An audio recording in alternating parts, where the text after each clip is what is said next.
Hai anak-anak, selamat pagi. Salam sehat buat kita semua. Pada pagi hari ini, Bapak ingin menyampaikan materi pembelajaran dan harapan Bapak semoga kita semua selalu dalam keadaan sehat sehingga kita bisa melakukan segala aktivitas kegiatan kita termasuk dalam kegiatan pembelajaran pada pagi ini.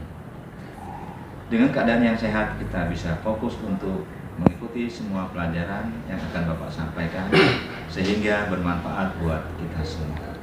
Anak-anakku sekalian, pada pagi hari ini Bapak akan menyampaikan materi tentang transformasi. Semoga materi yang akan Bapak sampaikan ini bisa kalian ikuti dengan sebaik-baiknya dan bisa kalian simak sehingga nantinya akan bermanfaat buat kalian semua. Oleh karena itu, harapan Bapak, marilah kita nanti sama-sama mengikuti pembelajaran ini dan kita semua bisa fokus untuk mengikuti apa yang akan Bapak sampaikan. Akhirnya Bapak mengucapkan selamat mengikuti dan selamat menyimak apa yang akan Bapak sampaikan pada video pembelajaran ini. Transformasi. Pengertiannya, operasi transformasi mencakup pencerminan, pergeseran, perputaran, dan perkalian. Dalam operasi transformasi, ada bagian titik yang berpindah dan kemungkinan ada bagian atau titik yang tidak berubah posisi. Jika ada titik yang tidak berubah posisi, maka titik ini disebut titik invarian. Jenis transformasi ada 4. 1. Pencerminan atau refleksi. 2.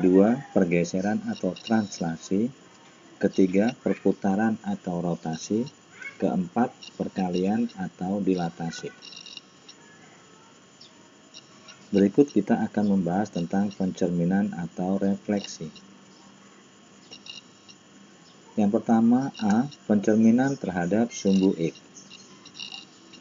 Jika kita lihat koordinat di bawah ini, maka akan terlihat segitiga ABC dengan koordinat titik A, titik B, dan titik C. Jika dicerminkan terhadap sumbu X, maka bayangan yang terbentuk adalah titik A dicerminkan terhadap sumbu X akan menjadi A aksen. Titik B dicerminkan terhadap sumbu X akan menjadi B aksen. Titik C dicerminkan terhadap sumbu X menjadi C aksen.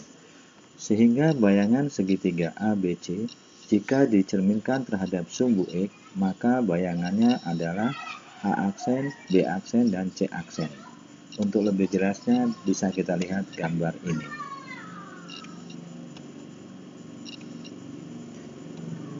Misalkan, titik A dengan koordinat 1,1 dicerminkan terhadap sumbu X, maka bayangannya menjadi A aksen 1,-1. Titik B dengan koordinat 5,1 dicerminkan terhadap sumbu X, bayangannya menjadi B aksen dengan koordinat 5,-1. Titik C dengan koordinat 3,4 dicerminkan terhadap sumbu X, bayangannya menjadi C aksen dengan koordinat 3,-4. Titik P dengan koordinat X, Y dicerminkan terhadap sumbu X, maka bayangan P aksen dengan koordinat X, Y. Kesimpulan, pencerminan titik P dengan koordinat X, Y terhadap sumbu X, maka bayangannya menjadi P aksen, koordinatnya X, Y. B. Pencerminan terhadap sumbu Y. Kita lihat gambar segitiga ABC berikut. Jika segitiga ABC kita cerminkan terhadap sumbu Y, maka bayangan yang terbentuk adalah titik A dicerminkan terhadap sumbu Y, bayangannya menjadi A aksen. Titik B dicerminkan terhadap sumbu Y, bayangannya menjadi B aksen.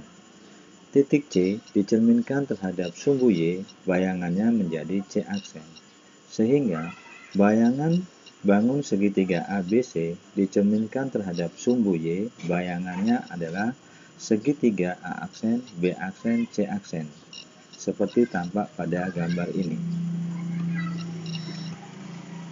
Misal, titik A dengan koordinat 2,1 dicerminkan terhadap sumbu Y, maka A aksen menjadi min 2,1. Titik B dengan koordinat 5,2 dicerminkan terhadap sumbu Y, bayangannya menjadi B aksen dengan koordinat min 5,2. Titik C dengan koordinat 1,4 dicerminkan terhadap sumbu Y, bayangannya menjadi C aksen dengan koordinat min 1,4. Titik P dengan koordinat E, Y dicerminkan terhadap sumbu Y, bayangannya menjadi P aksen dengan koordinat min E, Y.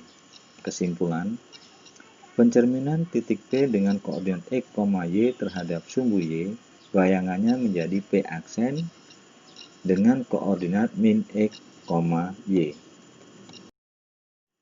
C. Pencerminan terhadap garis Y sama dengan X.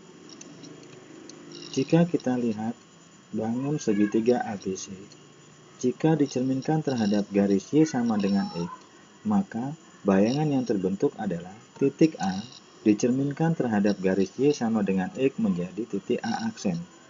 Titik B dicerminkan terhadap garis Y sama dengan X menjadi B aksen. Titik C dicerminkan terhadap garis Y sama dengan X menjadi titik C aksen. Sehingga bayangan segitiga ABC dicerminkan terhadap garis Y sama dengan X, bayangannya menjadi segitiga A aksen, B aksen, dan C aksen. Bayangan yang terbentuk tampak seperti pada gambar ini. Misal, titik A dengan koordinat 2,1 dicerminkan terhadap garis Y sama dengan X, maka bayangannya adalah A aksen dengan koordinat 1,2. Titik B dengan koordinat 5,2 dicerminkan terhadap garis Y sama dengan X, bayangannya menjadi B aksen dengan koordinat 2,5. Titik C dengan koordinat 5,4 dicerminkan terhadap garis Y sama dengan X, bayangannya menjadi C aksen dengan koordinat 4,5. Titik P dengan koordinat X, Y dicerminkan terhadap garis Y sama dengan X, bayangannya adalah P aksen dengan koordinat Y, X. Kesimpulan, pencerminan titik P dengan koordinat X, Y terhadap garis Y sama dengan X, maka bayangannya adalah P aksen dengan koordinat Y, X. D. Pencerminan terhadap garis Y sama dengan min X. Jika kita lihat bangun segitiga ABC ini, kalau dicerminkan terhadap garis Y sama dengan min X, maka bayangan yang terbentuk adalah titik A dicerminkan terhadap garis Y sama dengan min X menjadi A aksen. Titik B dicerminkan terhadap garis Y sama dengan min X menjadi B aksen. Titik C dicerminkan terhadap garis Y sama dengan min X menjadi titik C aksen. Sehingga bangun segitiga ABC jika dicerminkan terhadap garis Y sama dengan min X akan terbentuk bayangan segitiga A aksen, B aksen, C aksen seperti pada gambar ini. Misal, titik A dengan koordinat min 1,4 dicerminkan terhadap garis Y sama dengan min X, bayangannya menjadi A aksen dengan koordinat min 4,1. Titik B dengan koordinat min 5,4 dicerminkan terhadap garis Y sama dengan min X, bayangannya menjadi B aksen dengan koordinat min 4,5. Titik C dengan koordinat min 5,4 dicerminkan terhadap garis Y sama dengan min X, bayangannya menjadi C aksen dengan koordinat min 4,5. Titik P dengan koordinat X, Y dicerminkan terhadap garis Y sama dengan min X, bayangannya menjadi P aksen dengan koordinat min Y, min X. Kesimpulan, pencerminan titik P dengan koordinat X, Y terhadap garis Y sama dengan min X, bayangan yang terbentuk adalah P aksen dengan koordinat min Y, min X. E. Pencerminan terhadap garis X sama dengan H. Jika kita lihat sebuah garis yang memotong sumbu X di titik X sama dengan H, kemudian kita letakkan sebuah benda A. maka benda tersebut jika dicerminkan terhadap garis X sama dengan H akan terbentuk bayangan seperti tampak pada gambar ini. Titik A dicerminkan terhadap garis X sama dengan H menjadi titik A aksen. Jika bangun A dicerminkan terhadap garis X sama dengan H, maka bangun tersebut akan berpindah menjadi bangun A aksen. Bayangan yang terbentuk seperti tampak pada gambar ini. Misal, titik A dengan koordinat 1,5 dicerminkan terhadap garis X sama dengan 3, maka bayangan yang terbentuk adalah A aksen dengan koordinat 2 kali 3 dikurang 1,5. Sehingga koordinat A aksen menjadi 5,5. Kesimpulan, pencerminan titik P dengan koordinat X, Y terhadap garis X sama dengan H, bayangan yang terbentuk menjadi P aksen dengan koordinat 2H dikurang X, Y. F. Pencerminan terhadap garis Y sama dengan H. Jika kita lihat sebuah garis yang memotong sumbu Y di titik H, maka jika kita letakkan sebuah benda A, bayangan yang terbentuk oleh garis yang memotong sumbu Y di titik H adalah seperti tampak pada gambar.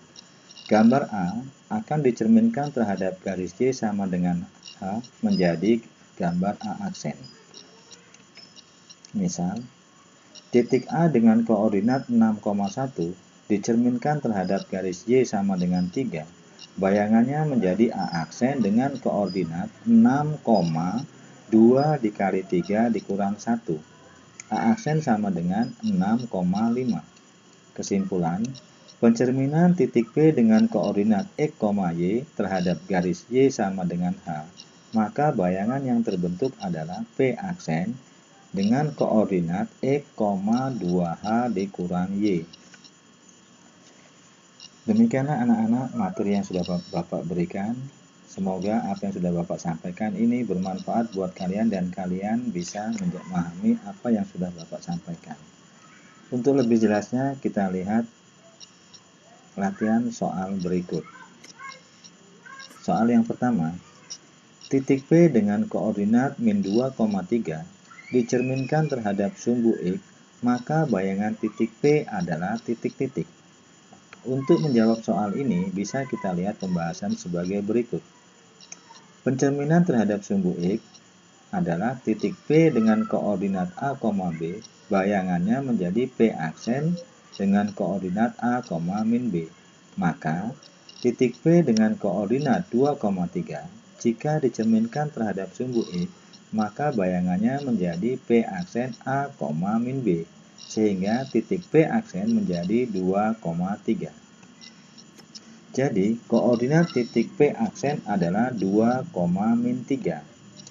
Berikutnya kita lihat soal yang kedua. Titik R dengan koordinat min 4,6 dicerminkan terhadap sumbu Y, maka bayangan titik R adalah titik-titik-titik. Kita lihat pembahasannya. Pencerminan terhadap sumbu Y, titik P dengan koordinat A, B, bayangannya menjadi P aksen min A, B. Maka R dengan koordinat min 4,6 dicerminkan terhadap sumbu Y, maka R aksen menjadi min A, B. R aksen menjadi 4,6. Jadi, koordinat titik R aksen adalah 4,6. Berikut kita lihat soal yang ketiga. Titik T dengan koordinat 4,6 dicerminkan terhadap garis Y sama dengan X, maka bayangan titik T adalah titik-titik-titik. Untuk lebih jelasnya kita lihat pembahasan berikut. Pencerminan terhadap garis Y sama dengan X, titik P dengan koordinat A, B, bayangannya menjadi P aksen B, A. Maka, titik T dengan koordinat 4,6 dicerminkan terhadap garis Y sama dengan X, maka bayangannya menjadi T aksen dengan koordinat B, A. T aksen menjadi 6,4. Jadi, koordinat titik T aksen adalah 6,4. Berikut kita lihat soal yang keempat. Titik T dengan koordinat 3,5 dicerminkan terhadap garis Y sama dengan min X. Maka bayangan titik T adalah titik. Nah, untuk lebih jelasnya kita lihat pembahasan berikut. Pencerminan terhadap garis Y sama dengan min X, maka rumusnya adalah titik P dengan koordinat A, B, bayangannya adalah P aksen min B, A. Maka titik T dengan koordinat 3,5 jika dicerminkan terhadap garis Y sama dengan min X, maka bayangan T aksen menjadi min B, A. T aksen dengan koordinatnya min 5, min 3. Jadi koordinat titik T adalah min 5, min 3. Berikutnya kita lihat soal yang kelima. Titik B dengan koordinat 2,6 dicerminkan terhadap garis X sama dengan 4. Maka bayangan titik B adalah titik. Pembahasan. Pencerminan terhadap garis X sama dengan H. Titik P dengan koordinat A, B, bayangannya menjadi P aksen dengan koordinat 2H dikurang A, B. Maka titik N dengan koordinat 2,6 dicerminkan terhadap garis X sama dengan 4. Maka titik N aksen menjadi 2H min A, B. N aksen menjadi 2 kali 4 dikurang 2,6. Sehingga N aksen menjadi 6,6. Jadi, koordinat titik N adalah 6,6. Berikut kita lihat contoh soal nomor 6. Titik N dengan koordinat 2,6 dicerminkan terhadap garis Y sama dengan 4. Maka bayangan titik N adalah titik. Untuk pembahasannya kita lihat contoh berikut. Pencerminan terhadap garis Y sama dengan H adalah titik P dengan koordinat A, B, bayangannya menjadi P aksen dengan koordinat A, 2H dikurang B. Maka titik N dengan koordinat 2,6 dicerminkan terhadap garis Y sama dengan 4. Bayangannya menjadi N aksen dengan koordinat A, 2H dikurang B. N aksen sama dengan 2, 2 dikali 4 dikurang 6. Sehingga N aksen menjadi 6,2. Jadi, koordinat titik N aksen sama dengan 6,2. Berikut kita lihat soal ketujuh. Titik B dengan koordinat 8,4 dicerminkan terhadap sumbu X. Kemudian dilanjutkan lagi terhadap garis X sama dengan 3. Maka bayangan akhir titik B adalah titik. Nah, untuk menjawab soal ini kita lihat pembahasan berikut. Titik N dengan koordinat 8,4 dicerminkan terhadap sumbu X, maka N aksen menjadi 8, min 4. Kemudian titik N aksen 8, min 4 dicerminkan terhadap garis X sama dengan 3. Maka N aksen menjadi 2 kali 3 dikurang 8, min 4. Sehingga N aksen menjadi min 2, min 4. Jadi, koordinat titik N aksen adalah min 2, min 4. Berikut kita lihat soal terakhir yaitu soal nomor 8. Titik B dengan koordinat 6,4 dicerminkan terhadap sumbu Y. Kemudian dilanjutkan lagi terhadap garis Y sama dengan 2. Maka bayangan akhir titik B adalah titik. Untuk lebih jelasnya kita lihat pembahasan berikut. Titik B dengan koordinat 6,4 dicerminkan terhadap sumbu Y. Bayangannya menjadi B aksen min 6,4. Kemudian titik B min 6,4 dicerminkan terhadap garis Y sama dengan 2. Bayangannya menjadi B aksen dengan koordinat min 6, 2 dikali 2 dikurang 4. Sehingga B aksen menjadi min 6,0. Jadi, koordinat titik B aksen adalah min 6,0. Demikianlah anak-anak materi pembelajaran kita pada hari ini. Semoga apa yang sudah Bapak berikan bisa kalian terima dan kalian ikuti dengan sebaik-baiknya, termasuk penerapannya dengan adanya latihan-latihan soal yang sudah Bapak berikan. Semoga yang semua sudah Bapak berikan bermanfaat buat kalian, dan akhirnya Bapak mengucapkan terima kasih. Semoga sukses. Sampai jumpa.